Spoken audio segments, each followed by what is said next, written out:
20 বছর পর বিকেল বেলায় বারান্দায় বসে গান শুনছিলাম। হঠাৎ করে প্লেলিস্টে থাকা একটি গান বেজে উঠলো, যেটা এক সময় আমার খুব পছন্দের গান ছিল। রোজকার ব্যস্ততায় ভুলে গিয়েছিলাম যে এক সময় এই গানটা না শুনে আমার দিনটাই শুরু হতো না। একটু মুচকি হাসি দিয়ে গানটা শুনতে লাগলাম। তখনই গানটার মধ্যে একটা কণ্ঠ শুনে চোখ দিয়ে আপনা আপনি পানি গড়িয়ে পড়লো। কোনোভাবেই আর নিজেকে কন্ট্রোল করতে পারলাম না।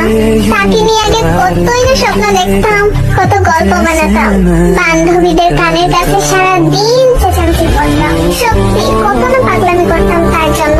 ভেবেছিলাম হয়তো তাকে ছাড়া বাঁচতেই পারবো না। তার জন্য এত পাগলামো করা মানুষটাই আজ তাকে ছাড়া বেঁচে আছে, সুখে আছে। কিন্তু যত সুখী থাকি না